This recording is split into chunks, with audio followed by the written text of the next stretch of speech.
Welcome everyone. We're now live at another podcast. Uh, Today is Maha and everyone is celebrating this festival. And the motto of today's live and today's podcast was rediscovering the Shaiva culture of India, both India and Bengal. And to discuss with us today, here present Mr. Aritra Ghosh Dastidar Mahasai. Namaskar. He Namaskar, sir. So he is an Indic researcher and he is an expert in Hinduism and Vedic Sanatan culture, and he goes and many others uh, organizations he have worked in many fields, and he is also author of two books. First is Dimension of Rural Development, and second is a Bengali book called Krishi Poribesh o Brishti Tantar Jagat.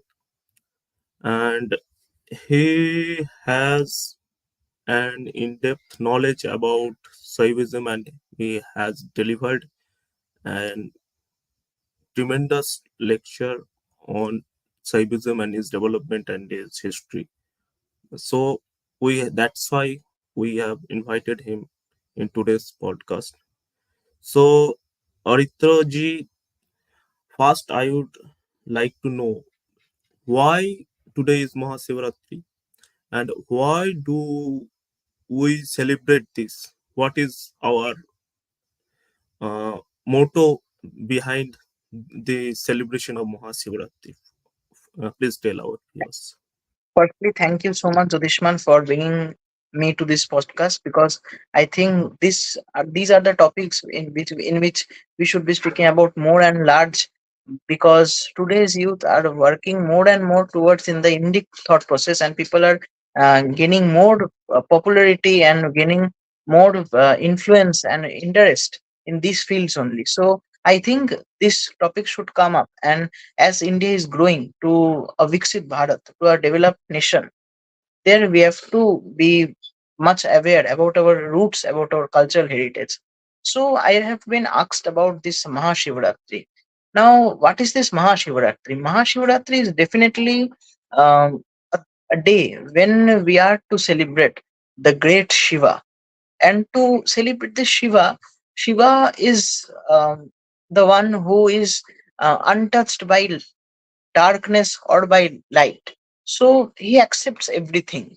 Now, Shiva is the one whom we consider to be the primary and the primordial person who brings on to us the different knowledge systems, the different Indic thought processes. And as we all know that there are many several forms of lineages which are in depth thoughtful and knowledge about these systems of Shaiva Sidhantas and many other Agamic traditions as well.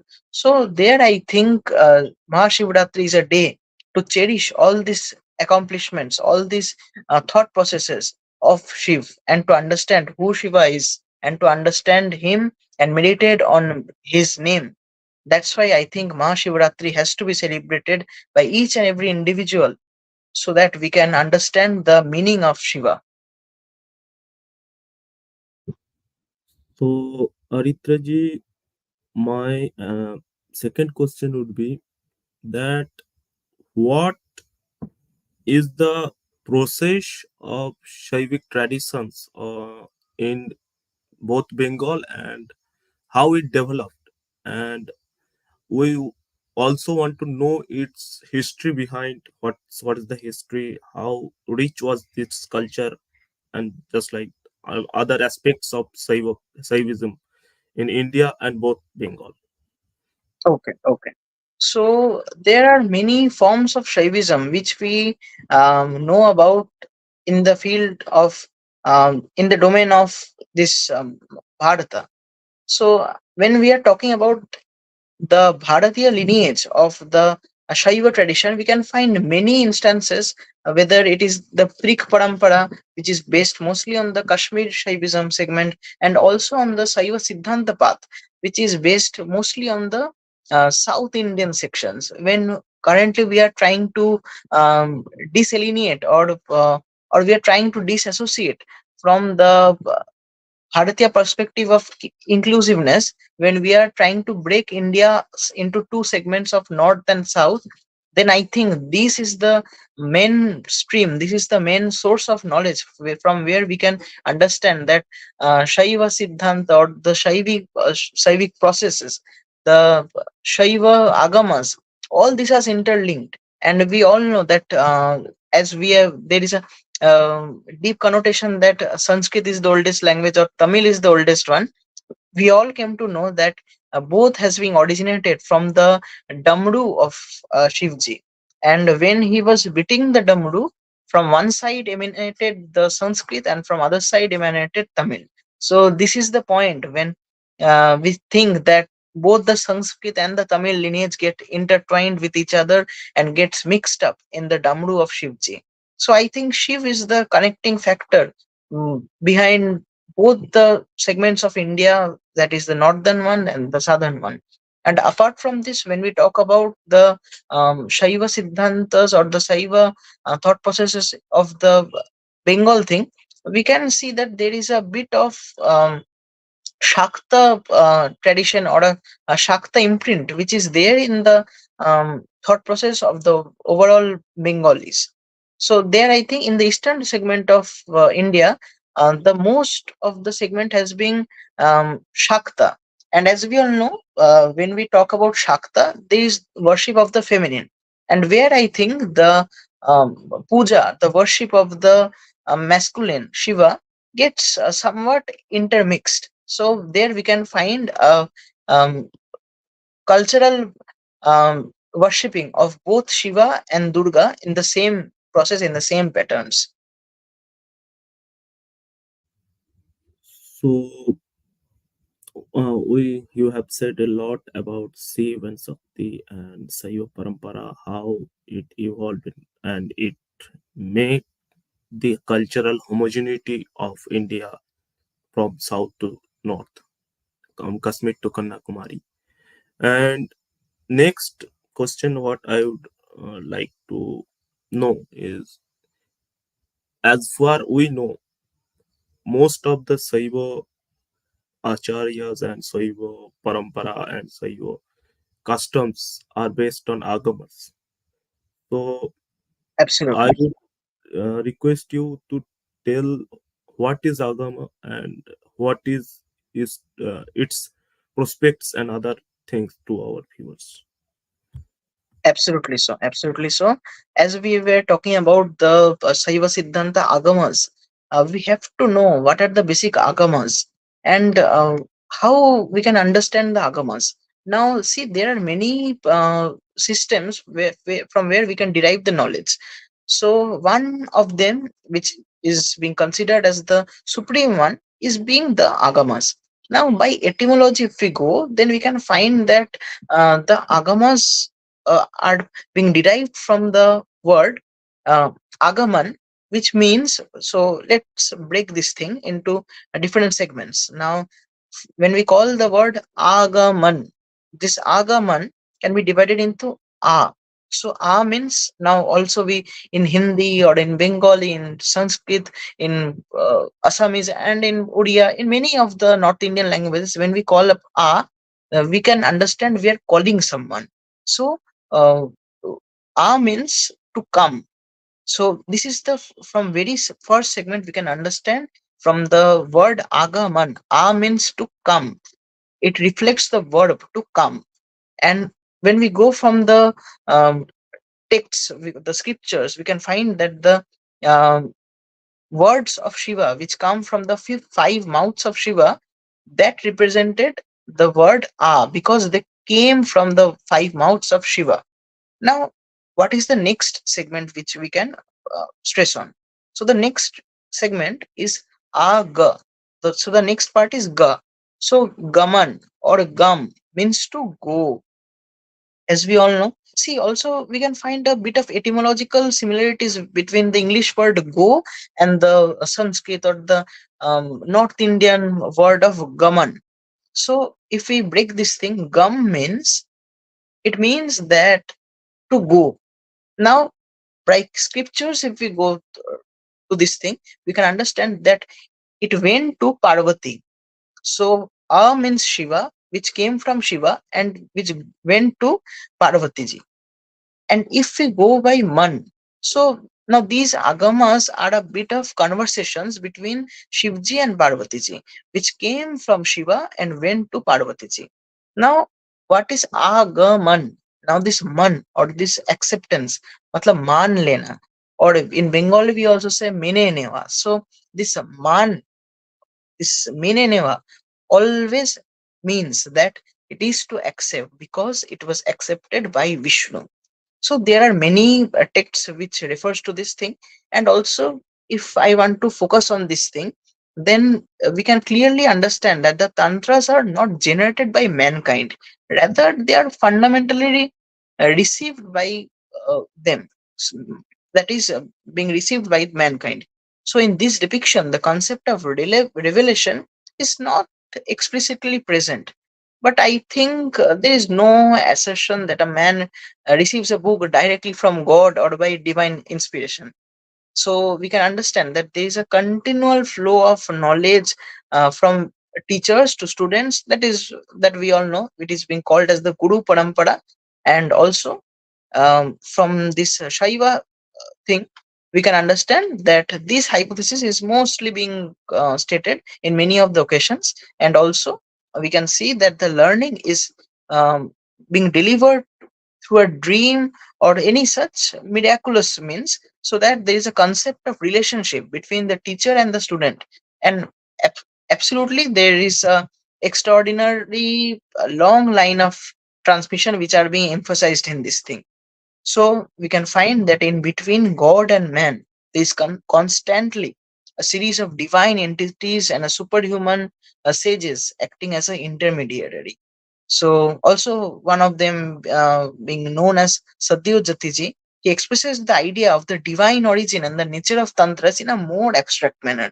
He states that uh, when Lord when Lord Shakti also when it was known as the means of knowledge, because she manifested the means of knowledge, which is the Agama text. It is because of her longing to know the agamic texts, we can understand what is the agamas.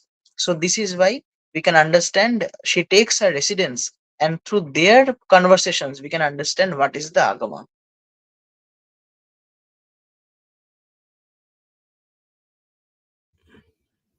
Okay.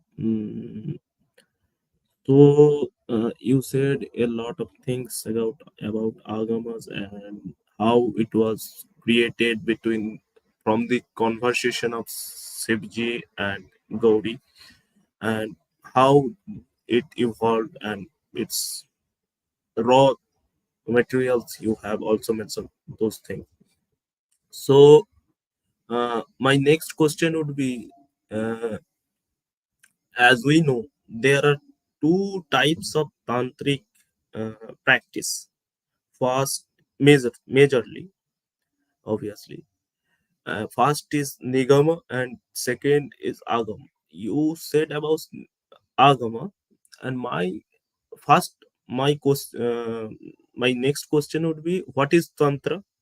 And you said about Agama, and what is the difference between Agama and Nigama? And first, you should, yes. Absolutely. So let me explain the words agama and nigama.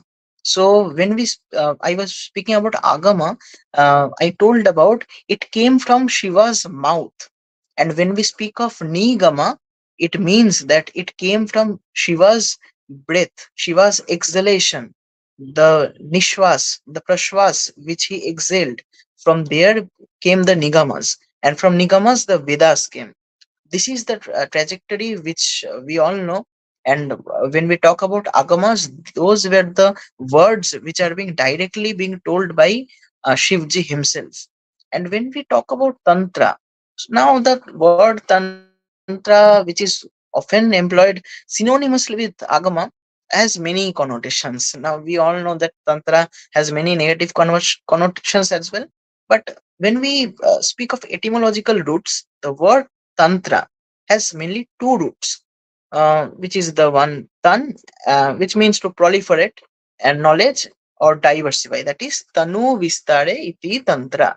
So, the tantra means the root word tan means to proliferate and tra means to protect. And apart from this thing, we can also know that when we talk about tan means body and tran means to get liberated, to get mukti. As we all know in Bengali, we or in many other cases when there is a relief sort of thing, we call it tran shibir. So we all know when we speak about relief or mukti or liberation, the word tran comes. So there, from where we can tran our tan. Tan means the sharir, the body in which, the physical body in which we are living. So when we talk about tantra, it means to elevate from the physical body and to become closer to the divine by taking oneself from the physical to the non-physical.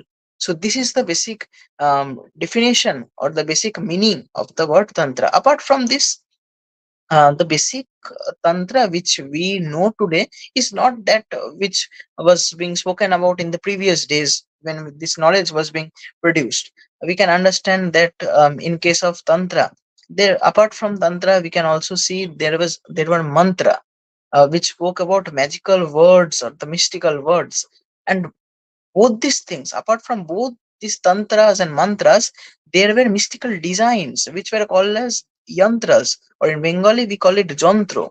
So in the previous days, we used to have no such imagery or idols. The only thing which we worship as a imagery, it was only a yantra, a jantra which included many sacred geometry. And thus, I think I have been explaining the words Nigama, Agama, and Tantra.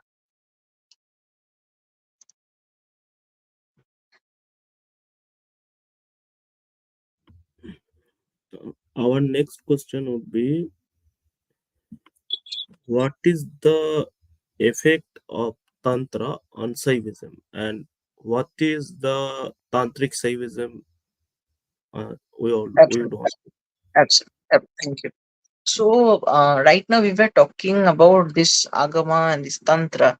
Now, when we speak about all these things, this thing very haphazard that somewhat we are speaking about Shaiva Sidhanta Agamas, and on the later stage we are talking about this Shaiva Tantra. So, what are these things?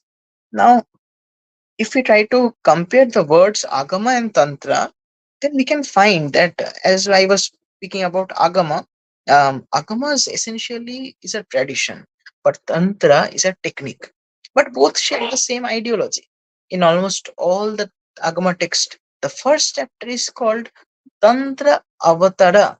So this Tantra Avatara means Avatarana, or the dissemination or the descent of Tantra. Now, in several books, the two terms are used interchangeably. Also, we can see that in the chief priest of a temple was known as Agamika or Tantri.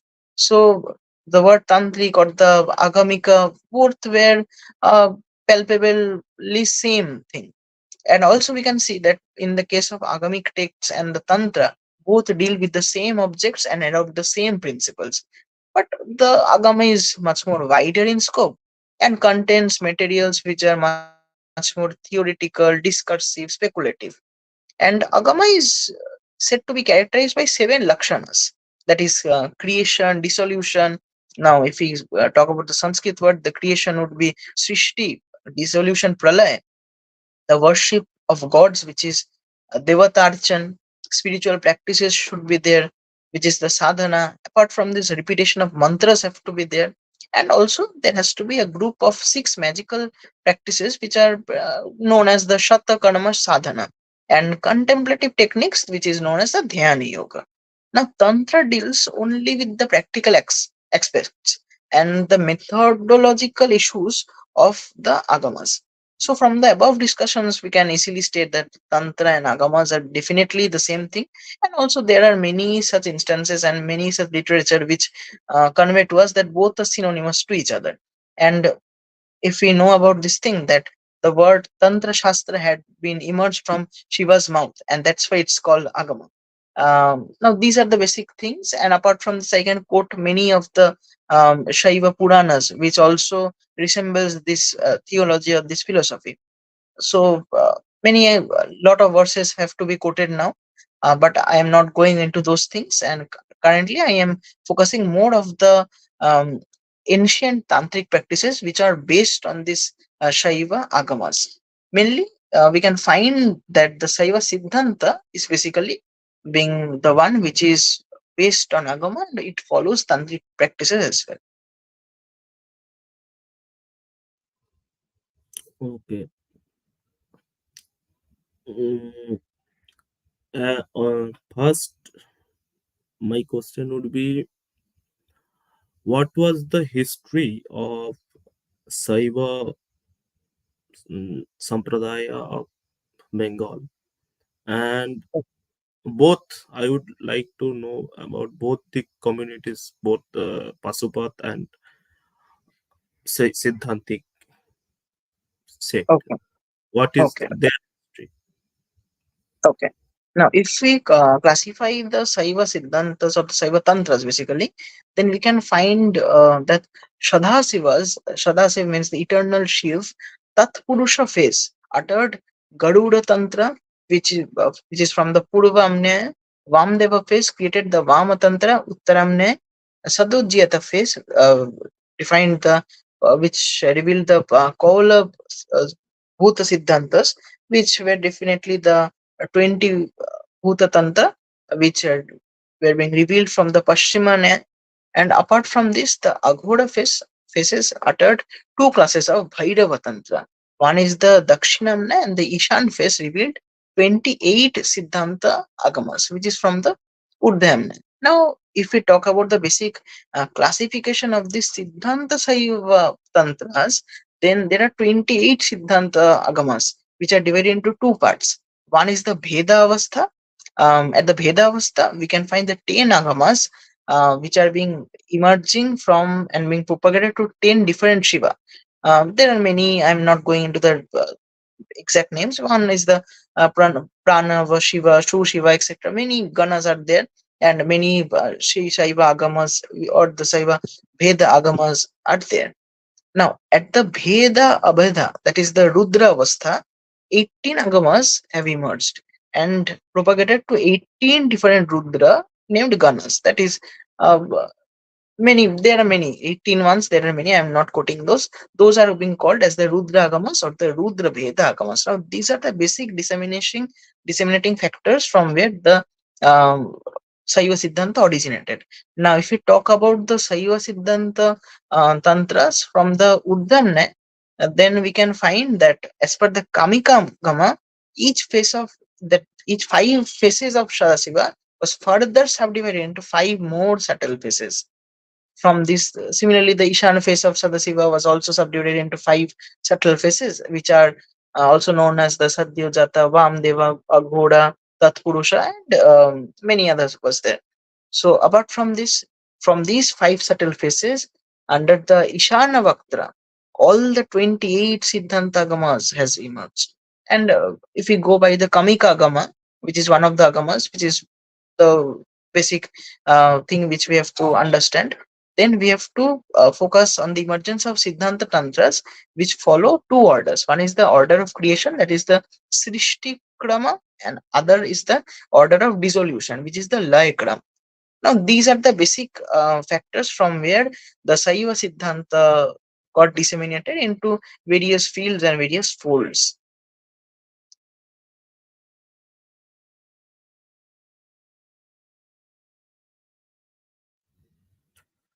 Okay. My next question would be, uh, what is Kaulachar? What is Kaulachar Shaivism? Kaulachar is basically into the Shakta thing, which is more focused to the Shakta thing. because it is much more prominent in West Bengal or in the Bangladesh regions, but it's not that much prevalent in the Shaiva cult, because as per the classical Shaiva Siddhanta, which is being much more practiced in, it is the most dualistic tantric school of Shaiva Siddhanta, which was originated from Sri Kantanatha. Now, Saiva Siddhanta Agamas and Upagamas are the main foundational text of this lineage. And also, we can address this using the Rodava Tantra Parampara, because Dudu, the receiver of this Tantra system from Sri Kantanatha, was the ancient Acharya of this tradition. The lineage order, I can state that as well, using many books which we have. Um, Also, when we talk about this Aghoda Shiva, this has a lineage and this disciple from one of the thing, I can't remember the exact name, but it originated from Bhatta Narayana Kantha, I think so. And apart from this thing, the tradition was also developed in the Kashmir Pradesh and later migrated into the southern direction subsequently. This Rudu was also a Vedic Pashupatacharya, which we find a mention in the Saiva Mahapurana as well. Now, apart from this thing, we can also have the Durvasha Amartaka lineage, which was mostly focused into the North Indian Shaiva Siddhanta. And also, by some evidence, if we go, we can find that Rishi Durvasa was also influenced by this thing. And Amartaka, name of the Amartaka Mutt was actually from the name of the Amartaka Natha, who was one of the three disciples of Rishi Durvasa only.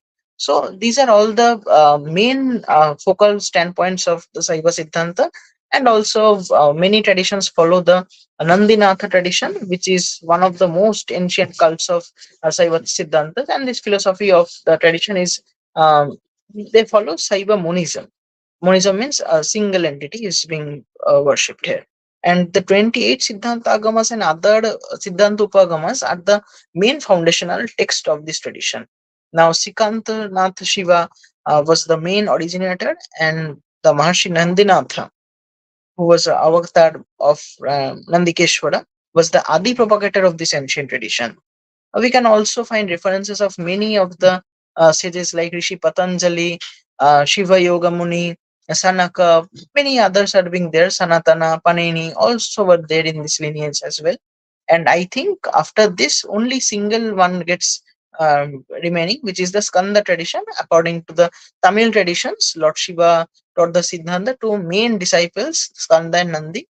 These were the main acharyas of the Siddhanta school of Shaivism.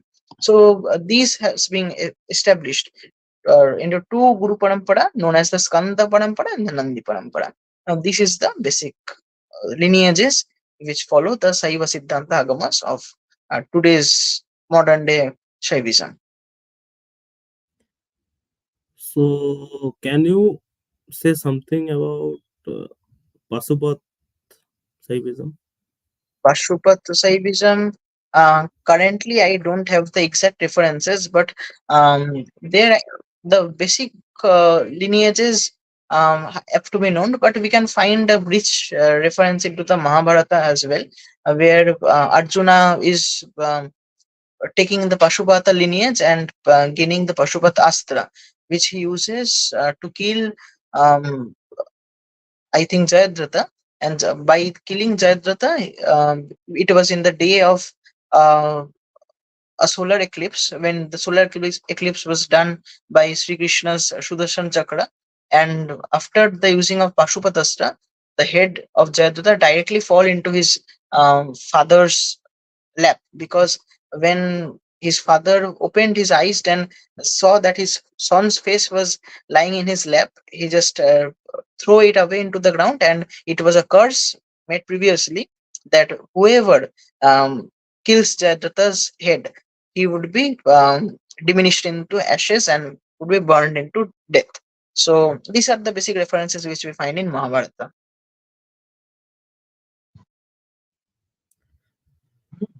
Our next question would be, well, at the brink of the end.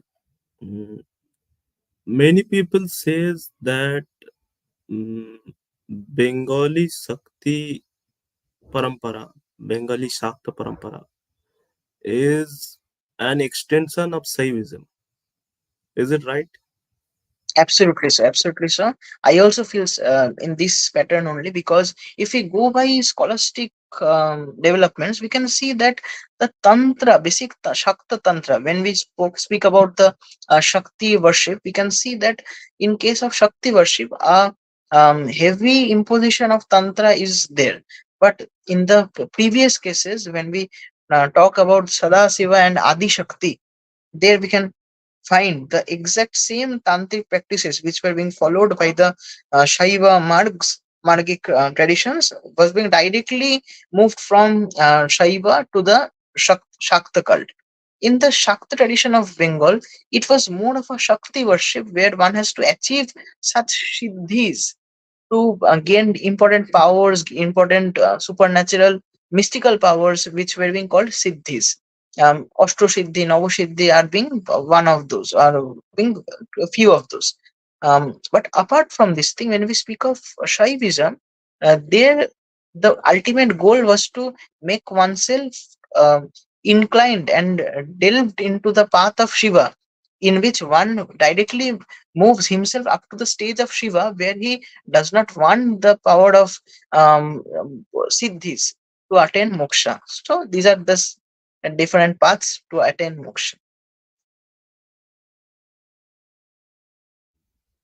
So, my last question would be, uh, in if we read the writings of Tamil acharyas, so there's mentions of various Saivic monasteries in Bengal.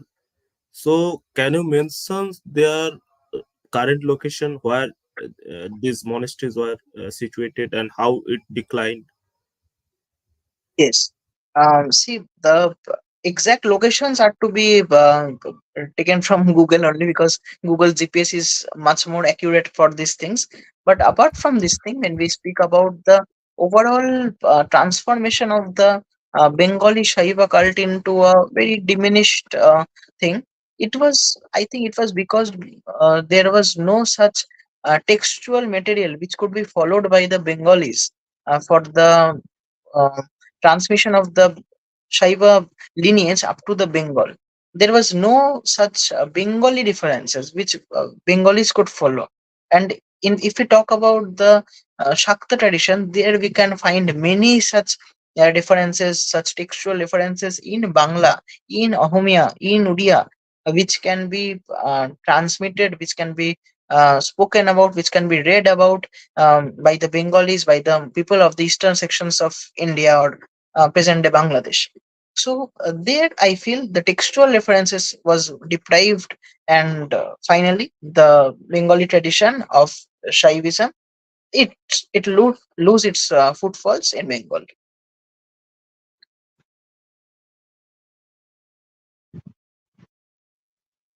Okay, we are at the end of our today's podcast. So, uh, before going into the Q&A session, I would just tell a few little words that if we see in Bengali context, both Shakta culture had its revival period during the rule of Raja Krishna Chandra Raya. Krishnananda Agambagis revived the Shakta culture through translating the text into Bengali and if and making many bhakti sahitya of Shaktas. And during the Hussain Shahi period, we see that Vaishnav cult also is Got revived. being rewritten and through bhakti tradition. Such bhakti tradition was not been able to created by Shaivas of Bengal. That may be a reason why Shaivism isn't a part of popular culture, quote unquote, popular culture of Bengal. But uh, nowadays, before today's podcast, tomorrow, uh, sorry, yesterday, another speaker was there. He mentioned a lot of old mathas and old Shiva temples that existed, and that exist till today. And many Pashupat Nath gurus who are born in Bengal, and both there was also Sidhantik mode that is called Kalgi mode and Gangarampur, North Dinajpur. So we are at the brink of the today's life. Uh, I don't know why today there isn't very much questions to ask. because Not most of the Shiv Bhakts, because most of the Shiv Bhakts are planning to go for Shivratri today, the Maha Shivratri. yes, yes, yes. Everyone So is busy this is itself celebrating a success. Ratri, so that's why. Absolutely. Yes, we have a question. It is from Akash Bisas. We find Narayan's avatar getting killed by Shiva in Kalika Purana. Shiv Purana, Shakti Sangam Tantra, Shaurabh Samhita. In Shiv Purana, Shaurabh kills Narasimha, Kalika Puran, Shaurabh kills Varaha. Can you answer this his question? Because I couldn't find the exact complete question, but yes, the ones I mean, which we are he, being told he about. asked Narayan's avatar getting killed by Shiv in Kalika Puran. Shiv Puran, Shakti Sangam Tantra, Sarab Samhita in Shiv Yes, Puran. yes. Sarab kills Narasimha. In Hmm. Kalika Puran, Sarab kills Baraha. Hmm. Why this similarity is present over here? Absolutely, absolutely. Um, I think all the things which are being stated here, that Narayan's avatar being killed by Shiva in Kalika Puran, everything which are being mentioned here are being told, are being translated, are being transmitted, and all these things are definitely true. We can find all these important landmarks, important standpoints from here. But see, when we try to define, when we try to uh, get a perspective from the Shaiva aspect, then we feel something. When we try to gain insights from the uh, Sh- Vishnu or the Vaishnava tradition, we get another perspective. And when we speak about Adi Shakti, then the perspective is something else. When we speak about Adi Shakti, we can find references that from the Adi Shakti, three forms of um, Shakti emanated, from which one went for the Shaivik mark, one went for the Vaishnavik mark, and one for the Shakta cult. So there are many such instances and many such controversies are being there. But when we speak about the Shaiva thing, then we should be following the Shaiva Puranas, which are being followed by the lineages, which I have told right now. The also most of the Bengali, which was being told about the Bengali literature, was currently not there. So I think ISSDT, one of the organizations, they are currently working in the field of translating many of the works to English or from Sanskrit to Bengali. So I think slowly and definitely this thing would be generated, would be regenerated, would be we would be getting more of the tradition from the Shaiva point of view. Okay, we have another question from Iman Chatterjee. Who are the Kapalikas? Kapalikas were figurative um, persons from the many. We can find their references in many of the traditions of the Kapalik Shiva.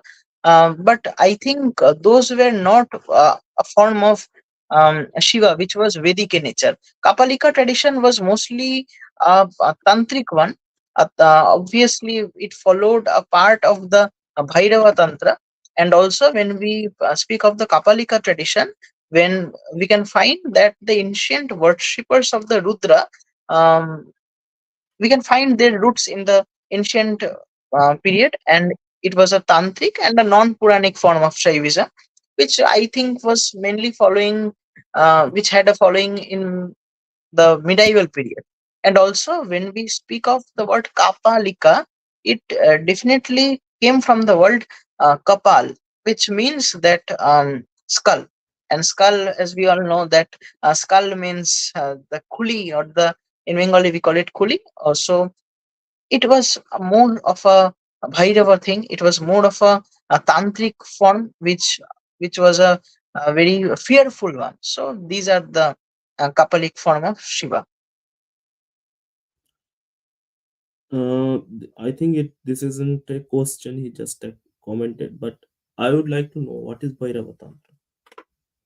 Yes, I have talked about Bhairava Tantra more in one of the interviews. So currently, if we talk about Bhairava Tantra, Bhairav is one of the form of Shiva, one of the descriptions of Shiva, where we can find more of a aggressive, more of a masculine, or we can say hyper masculine form of Shiva. It is definitely a tantric form, and when we talk about this Bhairava Tantra or this Bhairava Shiva, we can definitely see that a very fearful form of Shiva. Also, if if we see him from a point of view of a bhakta, we can understand that he's a protector, and as we all can see that he is carrying a dog. He is being supported by his vahana, which is a dog. Now when we speak of dog, we can see a dog is very aggressive in nature, and also in the other case a dog is very trustworthy. He or she is very loyal to the one who uh, the dog is accompanying. So likewise, the forms, the characteristics of the Bhairava Shiva is also very much attached to it. For Bhairava Shiva, nothing is good, nothing is bad. He accepts everything, but also he is the one who is the most feared one. But if we go by many Puranas, we can see he is also being referred to as the one who is the protector of women. And this is the thing when we speak that when we speak of Kal Bhairava. So Kal Bhairava, as we all can see, that Kal Bhairava is a form of Shiva, which is definitely um, defined or being disseminated from the Bhairava one. So this is the basic form of Shiva which we can all worship, and somewhat it is being connoted with a negative thing because we feel that the skull, the yoginis which are being attracted to this form of Shiva are being tantric in nature. Uh, uh, I think most of the questions have been finished, but I also have one question that during the conversation there was one point I asked you what is the difference between Agama and Nigama. I have read that Nigama is more like Vedic thing than Tantrik. Is Absolutely it so. true? Absolutely so. I just mentioned this thing only, that Agama was the one which were being stated by Shiva. It came from the mouth of Shiva. We believe on that thing. And when we speak about Nigama, it is the lineage which came from Shiva's Nishvasa, which he exhaled from his breath. So this is the basic etymology from the Shaiva point of view. And if we go by the Vedic thing, we can find that when the Upagamas or the other form of Puranas and thing, those are being connected to the Nigama, because at a practical level, Agama is much more thing which is experiential, and it is a thing which is based on observations. So it can be predicted, it can be assumed. Um, but in the case of Nigama, it is being dictated by the sages or the seers whom we call rishis. Now these are the basic difference between Agama and Nigama, and the Nigama path is being followed mostly in the North Indian side, which goes on to a sect which is more of a Vaishnavic culture.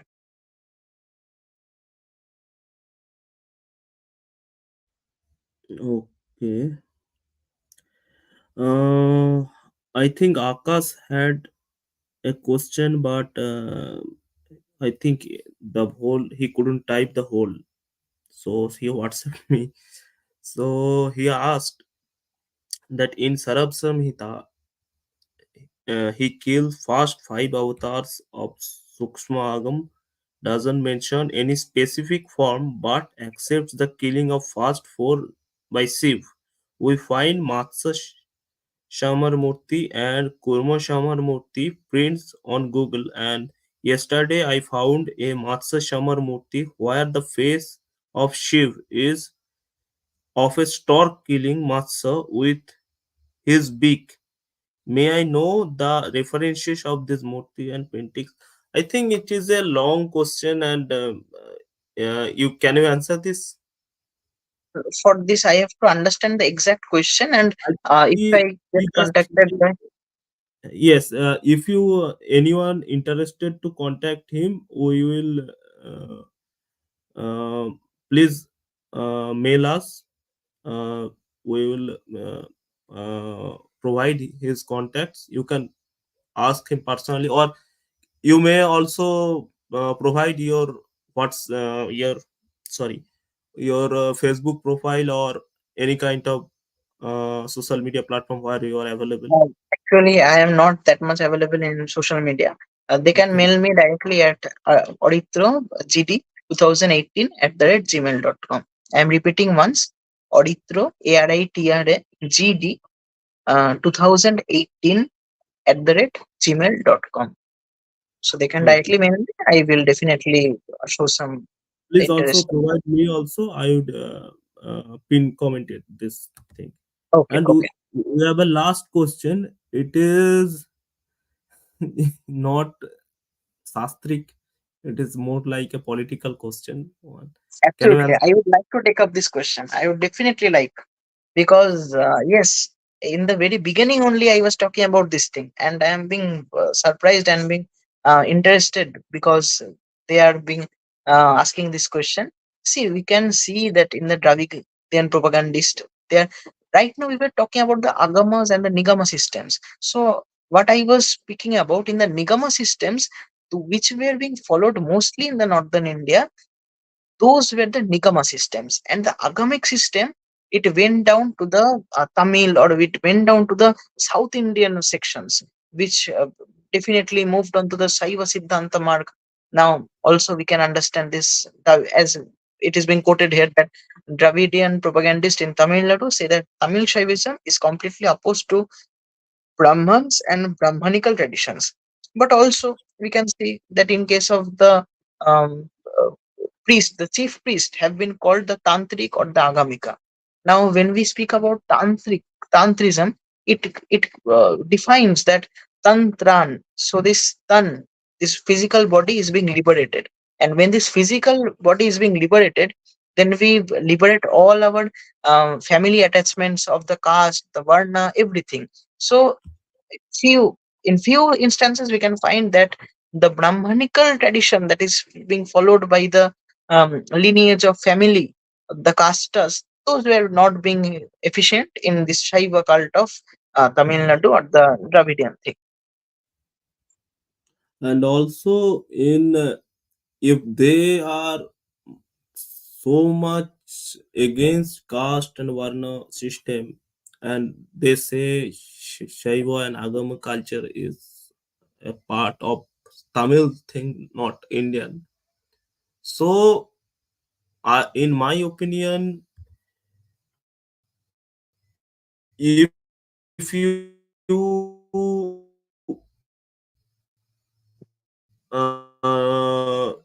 disintegrate the lineage with the hello, hello, Your can you hear voice was me? not heard. No, no, no. Your voice was not heard well. Now is it now you can you hear? It's clear. It is becoming. Okay, okay. Yes, It yes. was a Now, no, now it's network been audible. problem. Uh, I think there isn't any more questions regarding this. And please don't forget to WhatsApp me your email ID so that there are many more questions regarding this live discussion.